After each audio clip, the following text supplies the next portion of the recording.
You guys know I've been a huge Deni Avdija fan. I mean, he's part of the tribe. He's my Sephardic Jewish brother. I assume he's Sephardic Jewish because his father's from Yugoslavia, my grandfather's from Yugoslavia, and then obviously he was raised in Israel and born in Israel. But either way, that's not what we're talking about today. What we are talking about today is the fact that over the last 6 games, I mean, we've on this channel, I think we have probably 20 videos of Deni Avdija. We love Deni Avdija on this channel. We've said his first year and a half, 2 years in the NBA, he was criminally misutilized. He was acted like he was going to just be a spot up shooter, and they were just going to use him, off ball and basically not take advantage of the ball handling, the shifting of gears, and the playmaking and the IQ that he had. Then we slowly saw him become this defender who locked down Giannis that one game in his third season. Then the scoring started to come together. Maybe not efficiently in his fourth season. And, it started to come. And then now the last year or two, he gets paid. And he's talked about it that he's never played like this. He knew he had it in him. But over the last 6 games, 27 points, 11 rebounds, and 6 assists almost. This guy's playing like an all-star. Even myself, who was a big Deni fan, I didn't see this. I always thought peak Deni was 18, 7, and 7. And what we're seeing here also, what people should know is that the Portland Trailblazers are a team that if they're rebuilding or tanking, they're doing it the right way because every game Chauncey Billups has these boys competing. And they have a core of Deni Avdija, Scoot Henderson, Shaedon Sharpe, and DeAndre Ayton.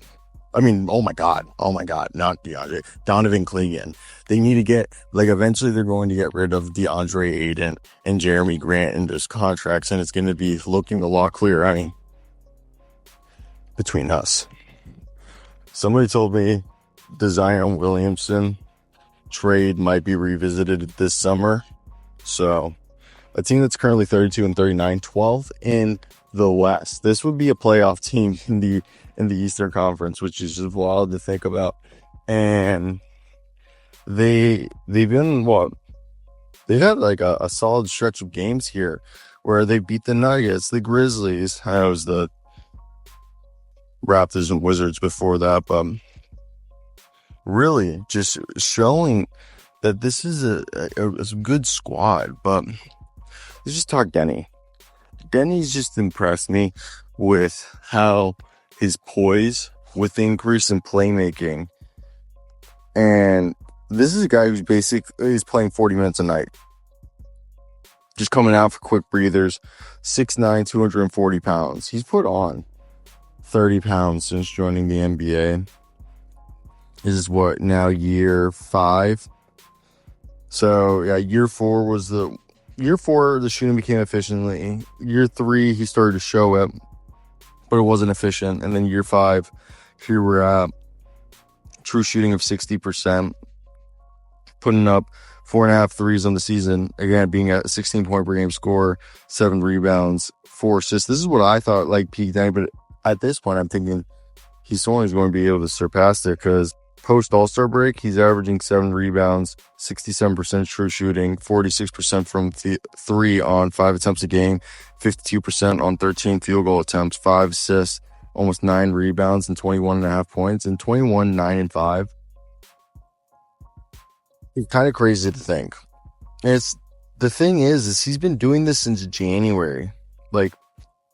If you search up Deni since 1/1/2025, his stats are 18 points, 8 rebounds, and 4 assists. Just a total playmaker, a guy who can shift gears, get the ball in the half court, and dribble, penetrate, and finish at the rim with ease, or he can just take the ball himself and kick it out to one of his teammates who will be open.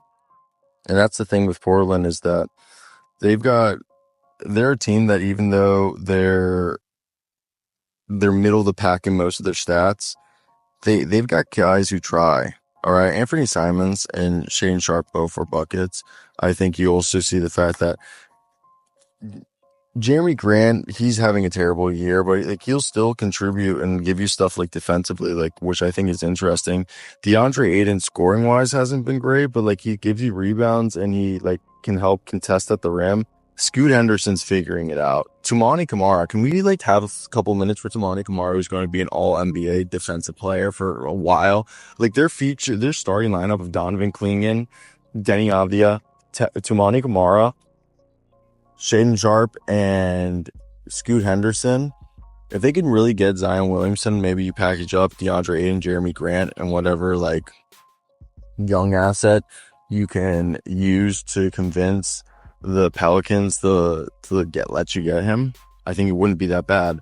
And Robert Williams with his knee shut down, but Duke Reith and Jabari Walker. I mean, we're starting to see a little bit of Matisse Thybulle again. Matisse Thybulle, not Matisse Thybulle. Literally forgot about him being on this team. And, you know, Rain Rupert, we still really don't know what he is, but there's flashes of that. Like I said, there's pieces on this team that you sit here and you like. That you think at least that like Deni Avdija and that I thought they overpaid for him, and now I think they gave him equal value, if not underpaid for him, as Scoot and Shea are able, and Deni right there. That's 1, 2, 3. And I think Tumani, you got to have there, and Clingan. Like you have your starting 5, or at least 5 guys that are going to be in your 8-man rotation. Do you guys believe that's going to be like how good you guys want? So I just sit here and I applaud Cronin for this deal, because I honestly thought the Wizards were just selling high on Deni, like they should have, and it was smart of them to do so. But now you have a guy who is a pass, dribble, shoot threat, can defend 1 through 4. He's a guy who can play the point guard, the shooting guard, the small forward, the power forward position for this team.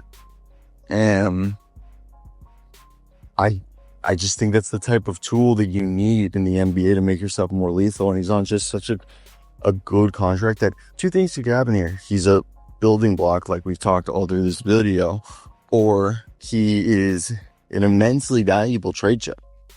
One that blockbuster deals could be built around.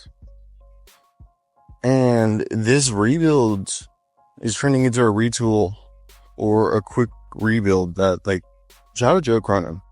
Forever, I was someone who, it's not that I doubted, I just didn't know what the direction was, but now we're starting to see it, and I get it. I'm seeing it, and I enjoy it. And that's where I'm going to leave you guys in this video. What do you guys think about it? Was there anything else you guys would have liked to have heard? I think it's one of the craziest stretches of just basketball for a guy in Deni's shoes for what he's been doing. So yeah, cheers.